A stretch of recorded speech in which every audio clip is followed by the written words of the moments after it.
Hello François, comment tu vas? Le Jedi, ça va très bien et toi?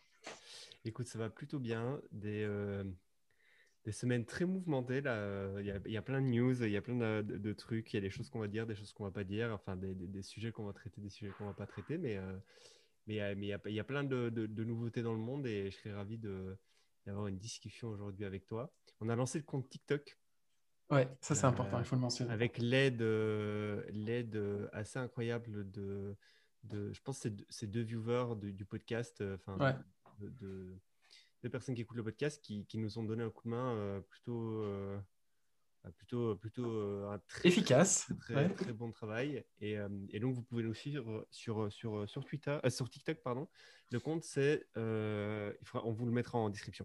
On vous le C'est mettra en The Farm Spot description. Podcast, mais on va vous le mettre en description. Et ouais, c'est deux viewers.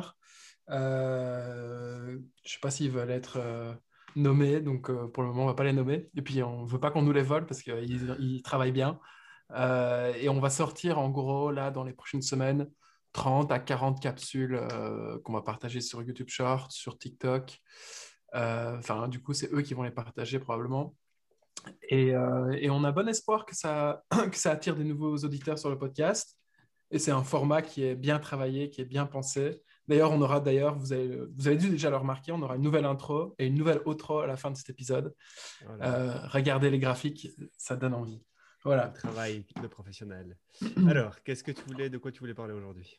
Je te laisse. Mais écoute, je pense qu'on ne peut pas aborder ce podcast sans quand même mentionner ce qui se passe dans le monde actuellement.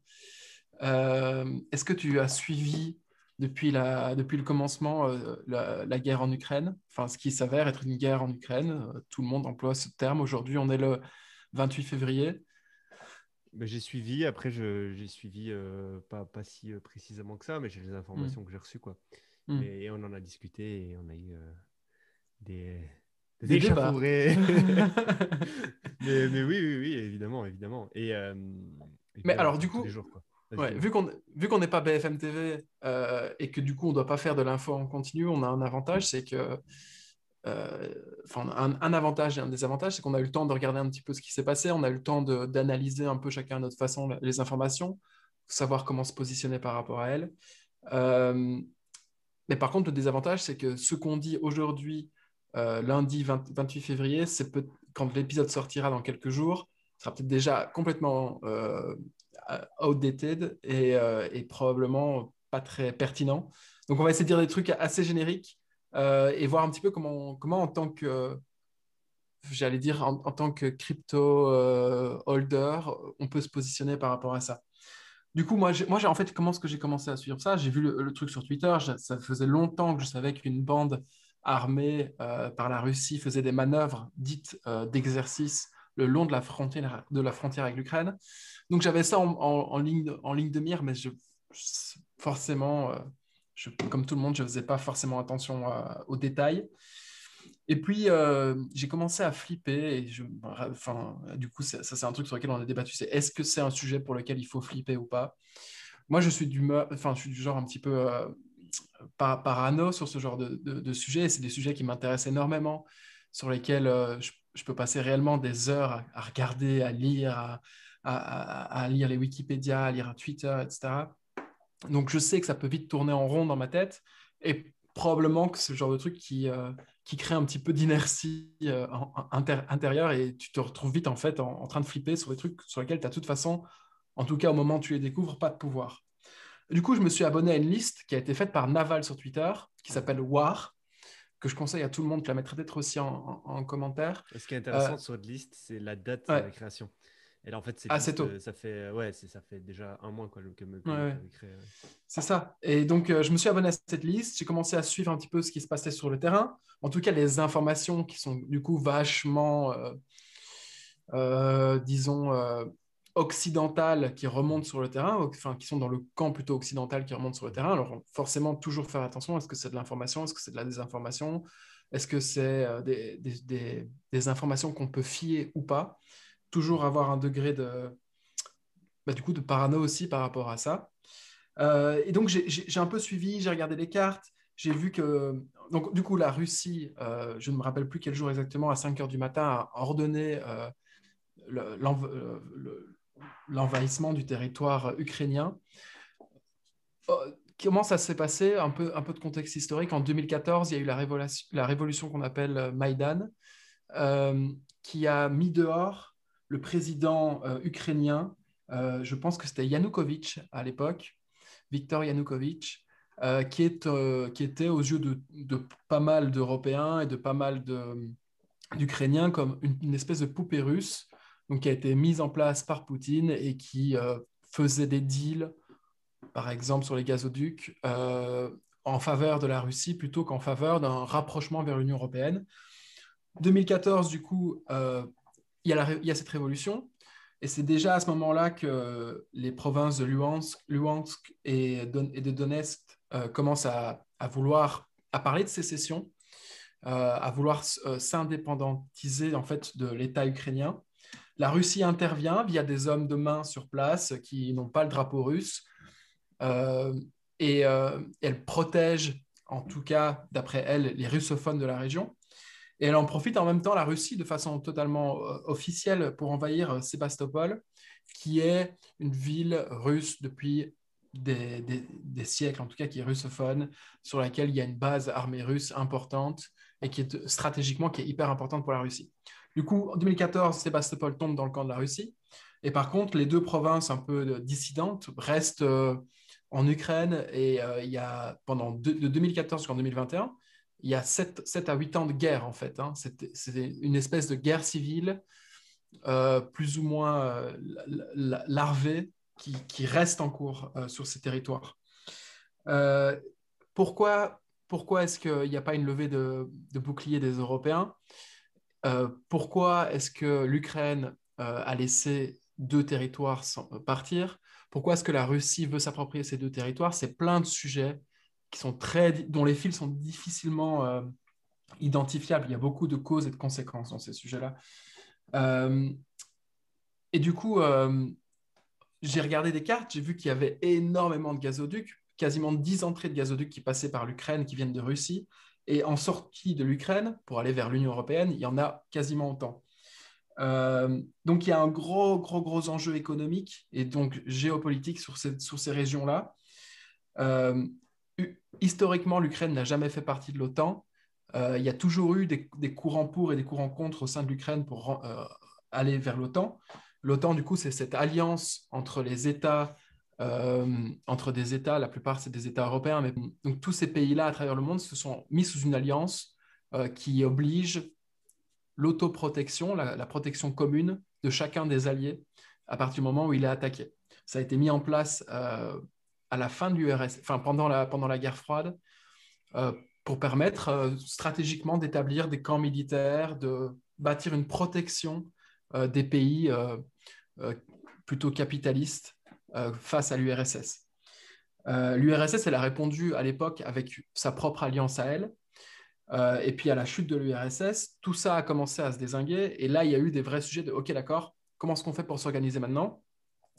Maintenant que l'Ukraine est indépendante, qu'est-ce qu'on en fait? Est-ce qu'on en fait une zone tampon où il n'y a personne? Du coup, s'il n'y a personne, il n'y a pas de risque pour la Russie. Et en théorie, il n'y a pas trop de risque non plus pour l'OTAN et l'Union européenne. Et donc, c'est des sujets qui sont vraiment larvés, qui, au fur et à mesure des décennies, se sont développés. Euh, il faut savoir que à l'époque de l'URSS, 30% des ogives nucléaires de l'URSS étaient stockées en Ukraine. Donc, c'était pas rien, c'était une vraie force de frappe. Et ces ogives auraient été démantelées à la chute de l'URSS. Donc voilà, on voit à quel point il y a des différences de courant, à quel point il y a des avis divergents, à quel point il y a des enjeux qui sont quasiment frontaux en fait sur ce terrain-là. Et aujourd'hui, maintenant que c'est la guerre, moi je suis un petit peu, je me sens vraiment sans aucune arme, sans aucun pouvoir là-dessus.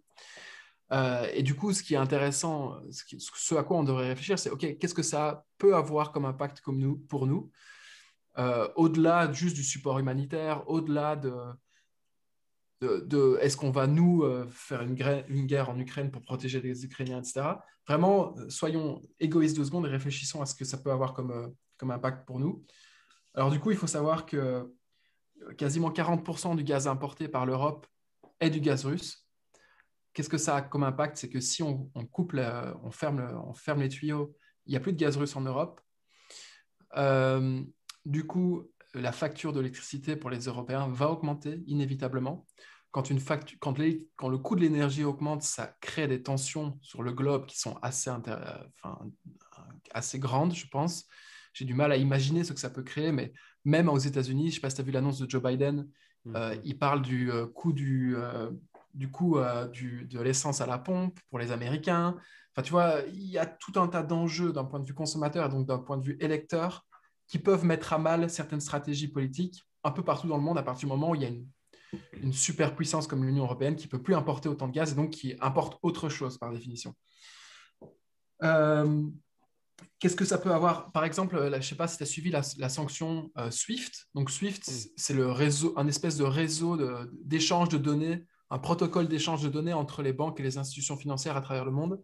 Bloquer la Russie de SWIFT, c'est ce qui a l'air d'être en train de se passer. Mhm. Ben, ça veut dire que les institutions financières russes, apparemment, auraient de plus en plus de mal à interagir euh, d'un point de vue commercial avec les autres institutions financières, ce qui Mhm. fait qu'elles sont isolées. Et du coup, tout le monde a dit, je ne sais pas si tu as vu sur Twitter, ouais, maybe it's a case for Bitcoin ou pour les Mm. cryptos. Donc forcément, tout le monde essaie d'y voir un petit peu son grain, de trouver un petit peu ce qu'il y a Ouais, moyen ouais. de voir là-dedans. Mais Donc Twitter, voilà, c'est le bordel pour le moment. T'as vraiment, t'as ouais, les ouais, camps, t'as t'as tout. tous les camps qui se mettent, t'as ceux qui disent j'en ai marre qu'on parle de l'Ukraine, t'en as d'autres qui disent en fait il faut parler que de ça. Non, ouais. Exact. Non, non, Par mais rapport à la alors crypto, moi, quoi. Mm. ouais, c'est ça. Et j'ai vu un tweet de Julien Bouteloup qui m'a interpellé où il disait, ouais, mais attendez les gars, sur Twitter, les crypto boys, etc., on fait que parler du prix, on fait que parler de la hype, et je vois personne dans ma timeline qui parle de ce qui se passe en Ukraine. Comment ça se fait qu'on est à ce point-là déconnecté du monde? Et tu vois, c'est à partir de ce moment-là où je me suis dit, ok, d'accord, il faut peut-être en parler sur le podcast, voir un petit peu ce que les gens en pensent en commentaire ou en message privé, Mhm, clairement. euh, voir comment ils se positionnent, sans forcément, nous, avoir une opinion très claire là-dessus. Moi, je n'ai pas une opinion très claire dans le sens où je sais que le monde est complexe. On dit ça alors qu'il n'y a même pas 24 heures, Vladimir Poutine a demandé, Vlad, quoi, Vladimir. a demandé d'activer en gros un protocole Ouais. supérieur par rapport de niveau de risque supérieur par rapport à la bombe nucléaire. Donc voilà, c'est quand même, il faut savoir que la Russie, encore aujourd'hui, c'est la Première puissance puissance nucléaire, mondiale. Bah, par ouais, rapport à... qui détient le plus de têtes nucléaires au monde. Les Américains sont juste derrière, ils en ont 200 ou 300 de moins. Ouais. Et la France, elle en a quasiment 10 fois moins. Donc Mm. voilà, c'est intéressant. Sinon, on voit que le prix du baril augmente. On voit que le cours de la bourse de Moscou, elle dégringole. On voit que le rouble dégringole. On voit Mhm. des mecs qui font la file devant les ATM pour aller retirer du cash, à tel point que la Banque centrale de Russie a annoncé qu'il y avait un problème systémique de disponibilité du cash. Mm, mm, mm, mm. Et donc voilà, je ne sais pas jusqu'où ça peut aller, cette histoire. Ouais. J'ai vu pas mal de Euh, trucs intéressants autour de ça. ouais. T'allais me poser peut-être des questions, mais vas-y, vas-y. Non, non, du coup, j'ai vu pas mal. J'ai vu des trucs. J'ai vu que le compte Twitter ukrainien avait tweeté donner de l'argent. Enfin, vous pouvez Ouais. donner des Avec des cryptos. adresses, ouais. Ils ont levé, je sais, plusieurs millions, je sais bien. J'ai vu Ouais. qu'il y avait un truc sur Patreon où tu pouvais acheter des armes. Enfin, en gros, tu achetais Qui symboliquement s'est un fait shutdown, je crois, le AK-47. Il Patreon. s'est fait shutdown, exact. J'ai vu T'as vu que la proposition de Ave? j'ai vu la proposition de AV que tu m'as envoyée ce matin. Je suis d'accord. Enfin, Et je suis clairement, globalement clairement. d'accord. Bon, en gros, pour faire un truc, c'est Aave, ce qui est un des protocoles les plus connus en DeFi. Quelqu'un, je ne sais pas qui, a fait une proposition comme quoi une portion de l'argent de la trésorerie devrait potentiellement être utilisée pour aider l'Ukraine sur, enfin, envoyer. Alors, il y avait plusieurs propositions. C'était envoyer l'argent à une NGO ou envoyer l'argent directement sur l'adresse du gouvernement ou je sais pas Mhm. quoi, je sais pas quoi. Et du coup, tu as Marc qui a fait un trade là-dessus en disant, bon, déjà, on est une société, une entreprise. À titre individuel, vous faites ce que vous voulez. Les employés de AV, les fondateurs de AV font ce qu'ils veulent, mais en tant qu'entreprise, on ne doit pas se mêler à ça, on doit rester neutre. Et puis, il y avait d'autres arguments, et pour le coup, moi, là, en fait, je ne sais pas répondre, mais c'est intéressant de soulever ça. Euh, donc, il dit l'Ukraine est un des pays les plus corrompus au monde. Mhm. Quid de l'argent? vu qu'on ne sait pas ce que les gens vont faire avec ça, tu vois, ce que le gouvernement ukrainien ou la NGO ukrainienne va faire avec ça. Du coup, je me suis un peu renseigné sur la corruption en Ukraine. Apparemment, effectivement, ils sont bien placés pour être un des pays les plus corrompus du monde. Du Corrompu coup, notamment par la Russie, du coup. Donc, ouais. Donc, quid. Et puis, il y avait notamment. un autre point qui était un peu, bon, enfin, dans le sens, et puis qu'est-ce que tu veux y faire? C'était quid si l'Ukraine perd, où est-ce que la thune va finir? Est-ce que la thune ne va pas finir chez la Russie? Et du coup, est-ce qu'on n'est pas en train de juste en train de donner des millions à la Russie? Bon, ça, c'est ma foi. D'ailleurs, tu fais le geste et après, si ça se passe mal, ça se passe mal. Mais Sûr. donc, il y avait plein de points super intéressants. Et parce que là, je vois plein d'entreprises en train de donner de l'argent. Euh, mais c'est pareil, c'est comme quand vous donnez de l'argent à des associations, à des NGO, ce genre de choses. C'est pas toujours très joli. D'ailleurs, il y a plein d'enquêtes super intéressantes. J'avais vu une enquête sur WWF, où est-ce que l'argent part et comment elle est distribuée. Bon, c'est pas très joli, quoi. Mais, 90% va à des infrastructures intermédiaires, quoi. et, mm. Du coup, il y avait aussi le tweet de Balaji. Ouais. Non. Partez loin des grandes villes européennes et des États-Unis. Mais lui, en fait, à partir du moment où ce type, comme on l'a déjà dit, en 2019, enfin avant l'apparition du Covid sur la scène internationale, dans les médias mainstream, etc., commençait déjà à dire, enfin, aller se pointer à ces conférences avec des masques et des gants, et qui disait, les gars, c'est pas de la merde. Tu te dis, ok, d'accord, tu peux pas ne pas le prendre au sérieux maintenant qu'il a fait déjà un call correct là-dessus.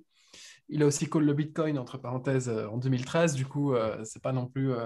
C'est un type qui a une analyse assez intéressante. Et du coup, tout le monde tweet là-dessus. Les gens qui étaient experts sur le Covid la semaine passée sont aujourd'hui experts géopolitiques. J'essaye de ne pas tomber là-dedans. J'essaye de m'en tenir enfin, de me tenir de cette tentation enfin, de la tenir assez loin de moi. Euh, mais pareil que toi, j'ai vu à la chambre des parlementaires en Belgique, en gros, il y a un parti de gauche que personnellement, j'apprécie pas, qui s'appelle le PTB, qui a fait une intervention avant que ça escalade à ce point-là. Je pense qu'ils ont fait une intervention en mode, OK, mais il faut comprendre que la Russie, ça fait des années qu'ils essayent de dialoguer avec l'Ouest pour faire de l'Ukraine une zone qui ne peut pas rentrer dans l'OTAN, entre parenthèses entre guillemets, pardon. Et, euh, et tu vois là qu'il y a les champions de la cancel culture pour le reste des sujets qui sont montés au créneau et qui ont dit mais non, mais c'est une honte. Comment pouvez-vous valider les actions de Vladimir Poutine, etc. Enfin, tu vois, genre, je vois un espèce de soubresaut là qui s'installe en mode toute voix dissidente ou nuancée se fait disqualifier d'office. Alors, même si moi, je suis bien sûr en tant qu'Européen du côté de l'Ouest et que j'aurais tendance à penser que c'est un vrai problème et que c'est quelque chose dont on doit se soucier et sur lequel on doit agir vraiment concrètement, même peut-être plus qu'avec des simples sanctions financières, ça m'insupporte de voir ça aussi, tu vois. Donc, je suis vraiment très partagé. Et justement, bah, là-dessus, vous devriez tous aller regarder un épisode que j'ai terminé aujourd'hui en rentrant de la salle de sport. C'est l'épisode de Lex Fridman avec Mark Zuckerberg. Ah, il est sorti? Il est sorti 2 heures de podcast qui est super. Donc, vous avez 2 heures de Mark Zuckerberg qui est plus ou moins transparent ou en tout cas plus ou moins détendu sur plein de sujets, dont le sujet de la censure, de la liberté de parole.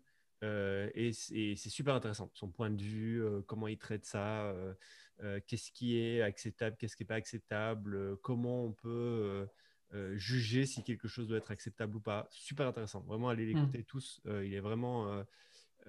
Et alors, juste pour dire une chose aussi là-dessus, moi j'ai toujours pensé que Facebook était une des meilleures entreprises de ces dernières années, enfin de ces décennies. Et il y a plein de gens qui ont critiqué, qui critiquent toujours maintenant Facebook en mode c'est un truc has-been, c'est une entreprise qui va couler. Je pense que pas du tout. Je pense que d'ailleurs, sur le sujet du métaverse, si tu regardes l'épisode, je pense qu'en fait, ils vont faire un truc incroyable et ça va être un produit standalone qui sera dans 20 ans le Apple du métaverse. Mais tu regarderas l'épisode et tu te feras ton Non, avis. je suis d'accord avec toi. Max Zuckerberg, sous-coté, surcoté, je pense qu'il est sous-coté largement en ce moment. Genre, il y Complètement. a, tout le monde le FUD alors que probablement que il est toujours à la manœuvre concrètement en tant que CEO fondateur dans sa boîte. Et ça, c'est incroyable. Non, et d'ailleurs, Balaji est bullish sur Mark Zuckerberg aussi, je pense. Mais oui, on ne fait pas l'histoire. Ok, cool. Juste, tu sais que la Russie, c'est la première puissance économique, la première puissance nucléaire au monde, mais elle est classée, il y a quelques jours encore, seulement à la 11e place en termes de puissance économique au monde, PIB, là. Ouais. en Enfin, termes de PIB. La France, elle est 7 et la Belgique, c'est numéro 24. Donc, alors que les échelles de territoire, les échelles de démographie sont complètement différentes, quoi. Donc, ouais, c'est pas beau. J'aimerais pas être en Russie en ce moment. J'ai vu bah, aussi Nassim Taleb qui en parlait. Allez voir l'étude de Nassim Taleb, il c'est y a ça aussi, radical. Ouais. grand clash. Il s'est fait des anciens copains. Il a commencé à mute et à bloquer des anciens copains à lui parce qu'en fait, lui, il est pro-ukrainien et il dit, enfin, en gros, son truc, c'est que dès que tu commences à ne serait-ce que poser des questions sur quels sont les arguments des deux camps et est-ce qu'on peut avoir un vrai débat, il bloque. Et du Hmm. coup, tu as des anciens amis à lui qui ont fait, qui ont donné des cours à certains de ces événements, etc., qui se sont fait bloquer parce que justement, ils essayaient d'apporter une certaine nuance publiquement. Pour lui, c'est radical, il n'y a pas de nuance. C'était pas pro-Ukraine à te faire foutre. Ok, et j'ai bien aimé lui, avant qu'il commence à parler de ça, j'ai bien aimé son tweet où il disait Anschluss tout court. Donc, l'Anschluss, c'est l'annexion d'Allemagne de provinces germanophones, si je ne me trompe pas, vers l'Autriche, qui a mené à la guerre des Sudètes, qui a mené ensuite à un accord, je pense qu'on appelle ça la Pax Barbarossa, mais je ne suis pas sûr, avec la Russie, avant la Seconde Guerre mondiale, de ne pas s'attaquer entre eux, qui ensuite, du coup, a permis à Hitler d'aller attaquer à l'ouest, puis jusqu'au réveil de Russie, et qui a du coup envahi, qui a essayé de faire contre-offensive à l'est. Et donc, qui a permis aux Alliés d'avoir deux fronts, un sur l'ouest et un sur l'est, et qui nous a probablement permis de gagner cette guerre il y a quasiment 80 ans. Mais oui, je ne sais pas comment me positionner par rapport à ça. Je sais bien qu'en tout cas, que tous les conflits européens d'ampleur de cette taille ont toujours, dans l'histoire, ou quasiment toujours, débouché sur des conflits à plus grande échelle encore.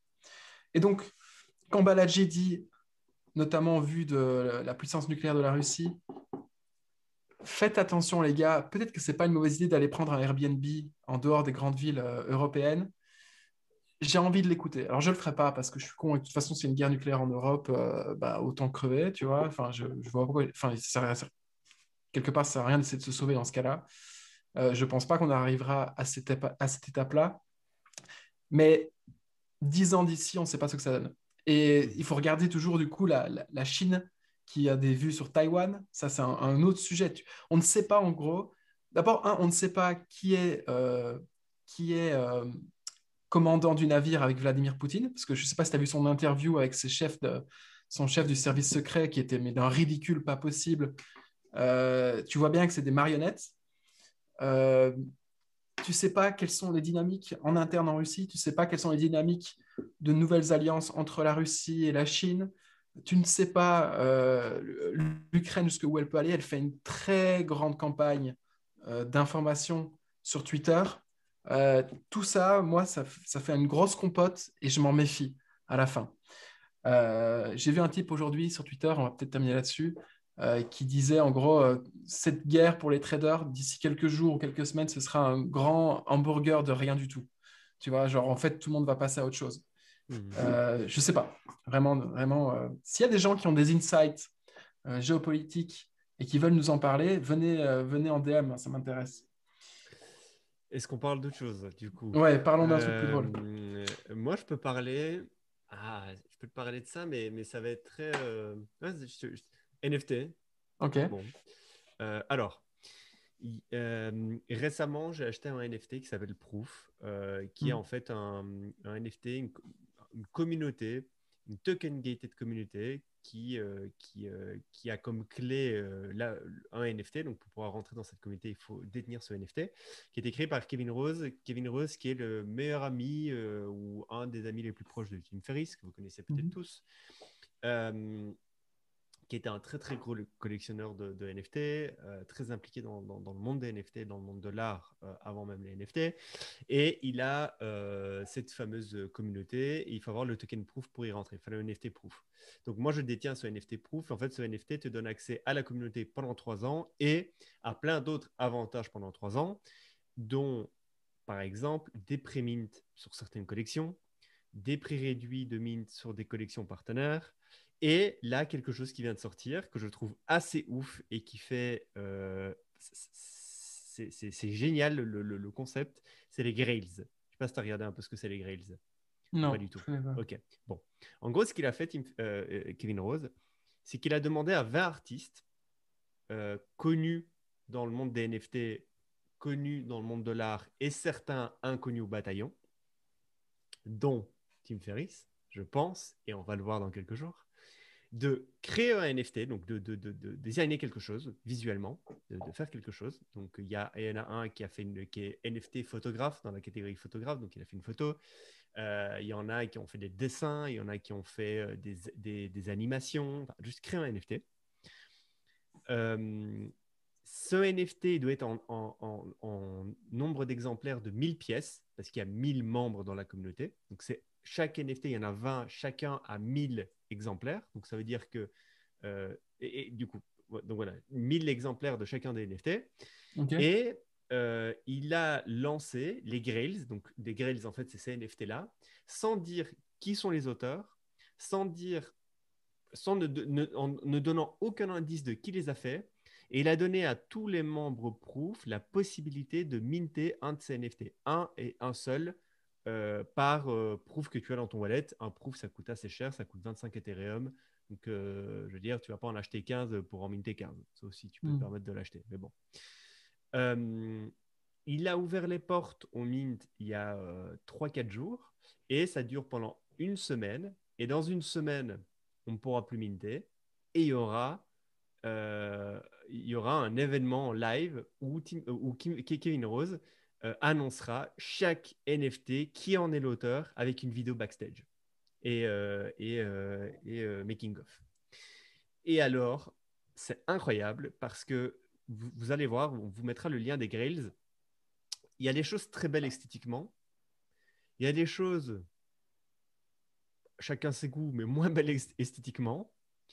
Et il y a des théories incroyables, mais il y a des histoires, mais what the fuck qui se passe sur le Discord de Proof, de gens qui essaient de trouver des indices partout sur Internet de qui est l'auteur de quoi. Parce que si tu as le NFT du mec le plus connu ou tu as le NFT du mec le moins connu, évidemment, le prix, une fois que les artistes seront reveal, va varier. Et moi, dès que j'ai vu ces grilles-là, je suis parti à la chasse du NFT Tim Ferriss, évidemment. Je me suis dit, bon, je sais que Tim Ferriss veut faire un NFT, je sais qu'il aime l'art, je sais qu'il essaye de faire des choses par lui-même. Et dans un des derniers podcasts avec Kevin Rose, il a dit, je veux faire un NFT. Et Kevin Rose lui a dit, bah, écoute, si un jour je peux t'aider, je t'aide. Et donc là, évidemment qu'il y a Tim Ferriss. Et donc, je suis parti à la chasse du NFT Tim Ferriss, comme plein d'autres sur le Discord. Et donc, des théories sont survenues, des arguments, des contre-arguments, des preuves, des machins, des trucs. Et vous verrez la liste des NFT. Et moi, j'ai cru, je croyais encore jusqu'à 24 heures que le NFT de Tim Ferriss, c'était le numéro 2. Je ne sais pas si c'est devant la liste Ouais, je suis devant. des NFT. C'est soit le numéro 2. Pourquoi le numéro 2? Je vais vous donner le pourquoi du comment. Alors, je pensais que c'était le numéro 2. Le numéro 2, c'est quoi? C'est un visage dessiné, animé, avec une espèce de couronne avec des cornes et des mots qui ne sont pas dans le bon ordre un peu partout. Et en fait, j'ai essayé de recouper les mots, essayer de faire des phrases, essayer de comprendre. Et j'ai cru comprendre que ça traitait du mal-être d'un enfant. Et récemment, on a appris que Tim Ferriss, en fait, a subi des abus sexuels dans son enfance. Et l'annonce a été faite il y a un an et demi. Et il en a fait tout un épisode là-dessus. Je me suis dit, putain, ok, peut-être que ça ferait Et sens qu'un de ces NFT ait un lien avec ça. Vas-y. il avait dit qu'il voulait justement créer une NGO, c'est ça? Dans ce sens-là, D'ailleurs, dans oui, plusieurs épisodes. il voulait Enfin, aider utiliser un effectivement. NFT pour lever des fonds pour des bonnes œuvres, je sais pas quoi. Donc, il y a ça. Donc, je me suis dit numéro 2. Deuxième probabilité que j'avais, c'était le numéro. Le dessin avec les meufs, c'est le numéro parce que je n'ai pas devant moi, je n'ai pas ouvert. 16. 16. J'ai cru que c'était le numéro 16. Pourquoi le numéro 16? Parce que j'ai passé toute ma soirée à regarder le Instagram de Tim Ferriss. Et en fait, Tim Ferriss adore dessiner. Hmm. Il adore dessiner. Et le seul dessin. D'ailleurs, il adore dessiner, il adore les femmes, il adore dessiner les femmes. Et en fait, le seul dessin de femme, c'est le numéro 16. Donc je me suis dit, putain, c'est le numéro 16. Et alors, en fait, j'allais minter le 2 ou le 16. Je lui ai dit, tu sais quoi, ma copine me disait, non, c'est le 16, non, c'est le 16. Du coup, on a refait D'accord. tout les... Non, c'est le 16, donc j'ai fait imiter le 16. 2 heures avant que je minte le 16, parce que j'ai hésité, machin truc, Et il y a tu peux quelqu'un... en minter que un, hein, c'est ça. Bah, j'ai un proof, donc je peux en Ouais. minter un. Si j'en avais plus, oui, mais ça coûte 25 Ethereum par proof, donc Ouais. je vais pas trop m'avancer. Et là, le scoop, il y a quelqu'un sur le Discord qui a fait une enquête à la Sherlock Holmes pour essayer de prouver qui était Tim Ferriss dans ces NFT. Hmm. Et selon cette personne, Tim Ferriss est le numéro 17. Et alors, j'ai adoré. Et c'est là que tu te rends compte que les NFT, c'est incroyable. Et surtout, l'histoire que tu peux mettre derrière ça, c'est incroyable. Mais Le je numéro t'avais dit 17, de quoi? Tu que, m'avais dit. que les NFT, l'expérience allait surmonter même le truc, le visuel, et que ça allait devenir des chasses au trésor gigantesques sur Internet. Ça, c'est un exemple de chasse au trésor, du Exactement. coup. Alors, le 17, c'est quoi? Je vous le passe rapidement, mais vous irez voir. C'est un texte. En fait, c'est 2 pages de texte avec des balles, des balles de je ne sais pas, je ne sais quel calibre, qui font un cercle tout autour, et avec une quote tout au-dessus. If you want to start a war, 3 petits points, et puis alors les 2 pages de texte. Call me. Euh, les, le texte, il parle de quoi? Il parle d'un événement que cette personne pour lequel cette personne a assisté, enfin cette personne, le protagoniste de l'histoire aurait assisté à un événement où il aurait rencontré je pense, un Navy SEAL, mec de l'armée américaine, et ils auraient commencé à avoir une discussion assez harsh sur comment se battre, comment démarrer une guerre, etc., etc., etc. Bon. Et dedans, il y a un passage où le protagoniste explique qu'il était à un événement. Enfin, pendant cet événement-là, il y avait une espèce. Je ne suis pas sûr de ce que je dis. Enfin, je n'ai pas vérifié les termes, mais c'est une espèce de course de voiture dans le désert, tu vois, c'est des courses où tu es avec une vieille voiture dans le désert où tu vas faire des dingueries et des loopings sur toi-même, tu vois. Mhm. Truc un peu hardcore, sport extrême, tu vois. Et quelqu'un sur le Discord a trouvé un vieux post de 2014 où Tim Mhm. Ferriss était exactement à un événement comme ça, et il nomme l'événement exactement de la même façon que dans le texte. Premier indice. Deuxième indice, le Y de la quote Ouais. au-dessus, If you want to start a war, le Y, en fait, c'est le. Donc, cette même personne a un bouquin à la semaine des 4 heures qui est enfin, avec un mot de Tim Ferriss écrit à la main et un autographe. Et en reprenant le Y, c'est exactement écrit de la même façon. Genre, le Y a exactement le même coup de main. Troisième indice, et là, c'est moi qui l'ai trouvé, j'en étais trop fier. À la fin du texte, le protagoniste dit qu'il est au bar et il demande un double gin.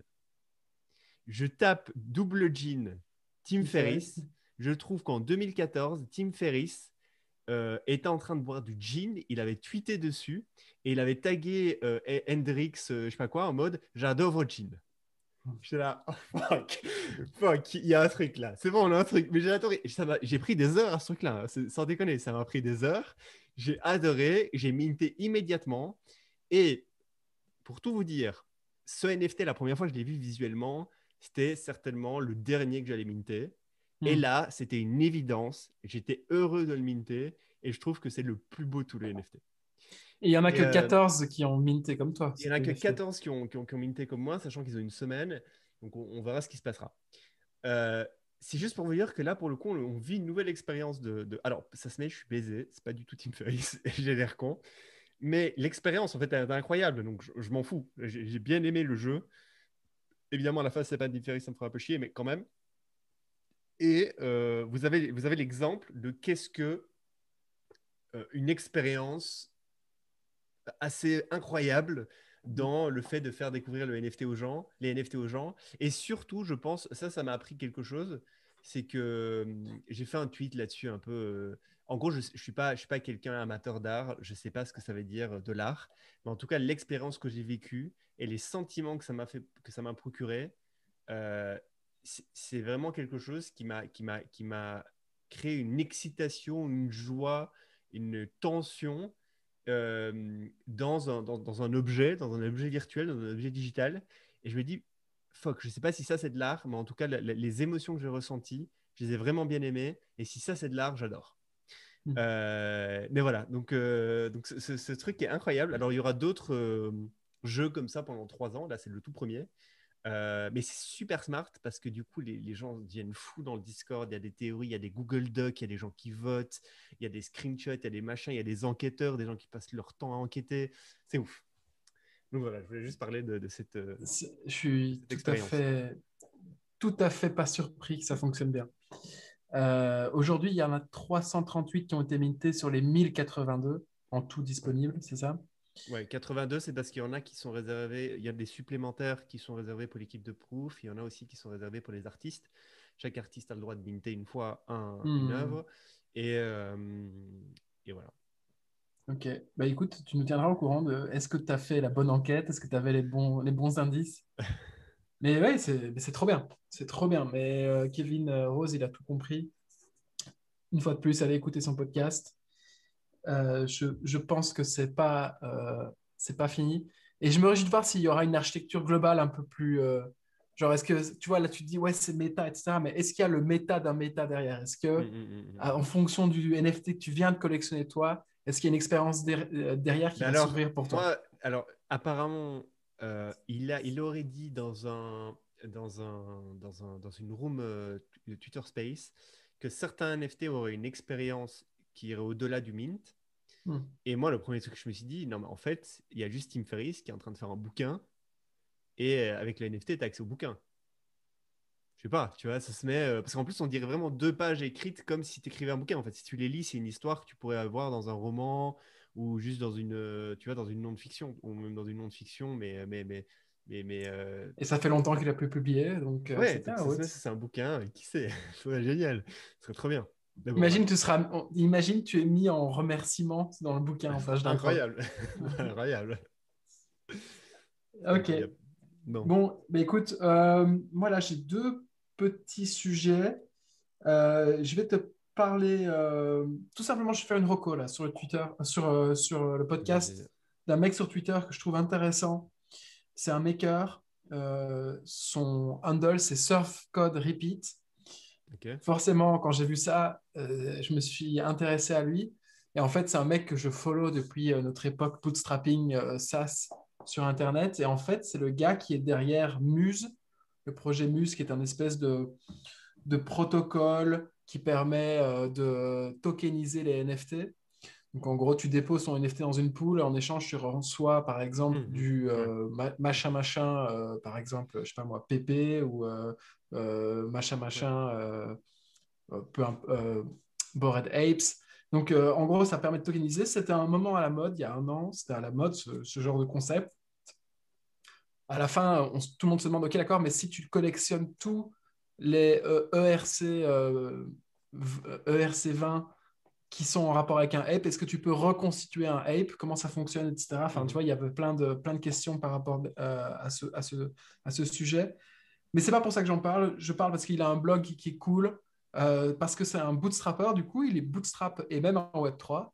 Euh, on est vraiment un petit peu frère de mindset parce que je vois qu'il est très, qu'il est, il est un peu, il aime bien, il arrive à pointer du doigt ce qui fonctionne pas dans l'écosystème crypto.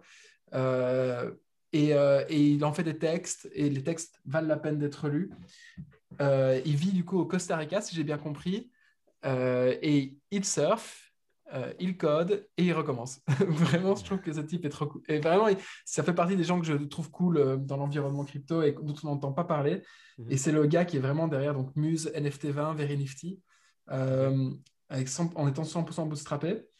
Et, euh, et au-delà de ça, et je sais bien qu'ils sont en train de lancer PPC. Pour le moment, ça s'appelle PPC. Donc, c'est un concurrent OpenSea avec une meilleure indexation. Euh, et la feature où tu peux swapper plusieurs, comme ils font tous en ce moment, Gem et Genie, tu peux Mhm. swapper le floor de plusieurs items dans une collection. Donc, ça peut être intéressant à suivre. C'est un des premiers bets qui a super bien fonctionné pour moi en crypto. Je l'ai fait il y Mhm. a un an. Aujourd'hui, je suis beaucoup moins dessus. Beaucoup moins dessus. Mais c'était un des premiers trucs que j'avais repéré en crypto et sur lequel j'avais investi. Et je trouvais ça intéressant de mettre en avant non pas le projet, mais plutôt le mec qui est derrière.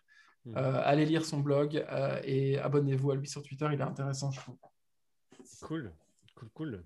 Bah, c'est déjà pas mal, non? Ça fait presque une heure. Je sais pas ce que Ça t'en fait penses. presque une heure, mais on a d'abord parlé tous les deux pendant 10-15 minutes. Donc, tu as peut-être t'as peut-être un petit sujet là pour terminer? Ouais, j'ai un sujet. Euh, j'ai trouvé une interview d'un mec et en fait, bon, j'ai pas mis en détail, mais en tout cas, il y a l'histoire derrière est intéressante. En gros, je vais te parler d'un produit et du mec qui a créé ce produit. Le produit s'appelle, alors je te laisse taper sur Internet, Isoglide Spring. Donc Isoglide spring.com. Ok. Je sais pas si t'es dessus, c'est un vieux Ouais. site dégueulasse, tout le monde quoi. Bon.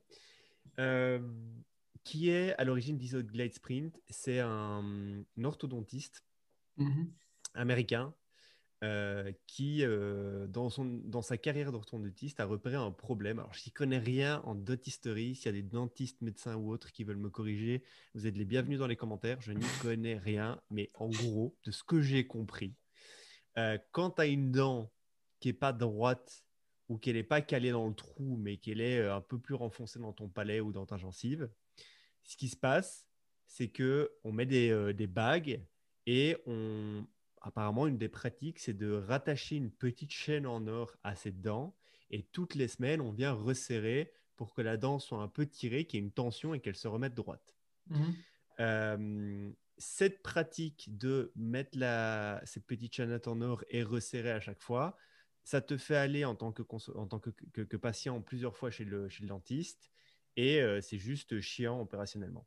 Du coup, ce mec, en 2008, a développé un petit prototype qui est quoi? Qui est une espèce de ressort en titane.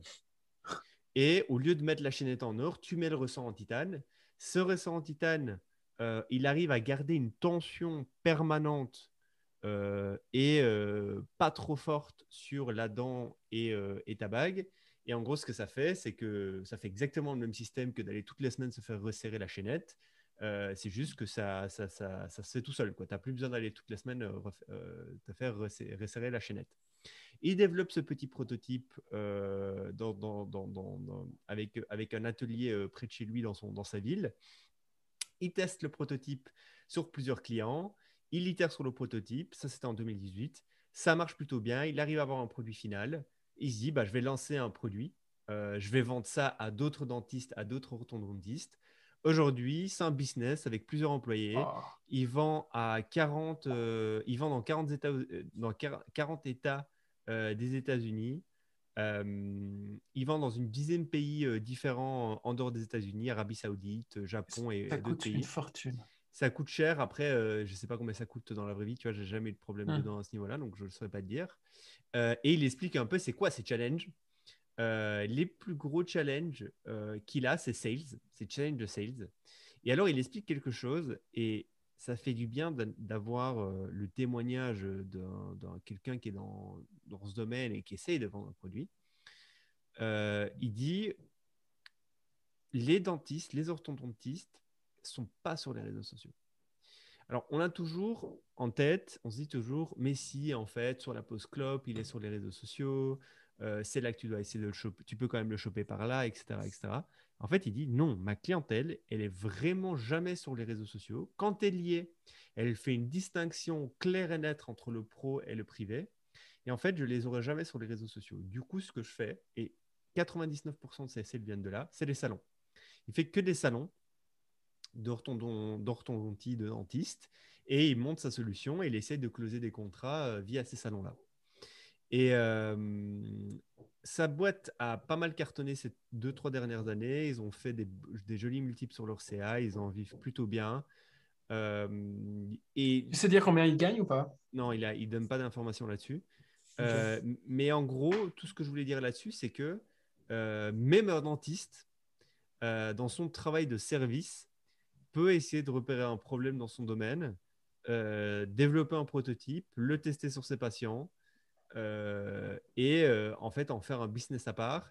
Et apparemment, aujourd'hui, il pourrait arrêter de travailler en tant que dentiste et juste vivre de la vente de ce produit. Je trouve ça génial. Et aller regarder un peu ce mec. Il y a des interviews de lui, donc si vous tapez le nom de sa boîte sur YouTube, sur Google, vous trouverez des interviews de lui sur plusieurs blogs. Il est un peu, c'est un des rares personnes, une des rares personnes dans ce domaine-là qui a fait un side hustle et que son side hustle marche plutôt bien et il peut en vivre aisément et c'est trop bien comme histoire. Euh, donc voilà, juste parler de ça. J'y connais rien en dentisterie ni en orthodontie. S'il y a des gens qui veulent me corriger par rapport à ce que j'ai dit ou qui veulent mieux expliquer ce que j'ai dit, allez-y dans les commentaires. J'ai regardé du coup le site web, il est d'une inusabilité Il est horrible. totale. Mais du coup, son petit, le petit engin qu'il a créé, on dirait vraiment un petit engin de torture, hein. Et ça Ouais, c'est coûte un quand petit même ressort. plus de 300 ou 400 dollars la pièce. Donc j'imagine que. Mais je ne savais pas qu'on faisait encore ça aujourd'hui. Mais c'est sans doute parce que la plupart des gens qui arrivent aujourd'hui à l'adolescence et dont on veut resserrer la mâchoire, aligner les dents, etc., ils portent un appareil dès le début. Peut-être que ça, c'est un truc qui s'adresse aux générations qui n'avaient pas d'appareil d'orthodontie prévu Je pour eux, connais. j'en sais rien. Mais intéressant. Tu as entendu parler du coup dans un podcast, c'est ça? J'ai entendu parler de ça, ouais, sur un truc que j'écoute de temps en temps qui s'appelle Side Hustle School. Et en fait, il est passé récemment pour expliquer cette petite histoire. D'ailleurs, podcast que je recommande à tout le monde. Eh ben écoute, je ne connaissais pas du tout ce podcast, donc moi j'ai découvert quelque chose. Ben écoute, cool. Ben, on arrête là du coup. On te dit Ouais, à la, on à arrête la fois là. prochaine. C'est cool. Qu'est-ce qu'ils doivent faire, les petits cocos qui nous écoutent? Allez nous suivre sur Twitter, Soliton, barre en dessous, barre underscore, et Anti-Inertia. Likez l'épisode, mettez un commentaire si vous avez une question ou si vous voulez dire merci. Les 5 étoiles sur Apple Podcast et ensuite la petite cloche sur Spotify. Et là, on a fini avec les recommandations. Et abonnez-vous sur TikTok. Emmerdées. Ouais. Et abonnez-vous sur TikTok, oui, d'accord. Et Bonne si vous idée. voyez nos vidéos passer, vous faites quelque chose, vous la regardez jusqu'au bout et vous la regardez une deuxième fois. Ouais, pour Comme ça, pour ça l'algo. nous aide un peu pour l'algo. Bon, c'est un D'accord. plaisir. Allez, Ciao, ciao, ciao. à ce soir.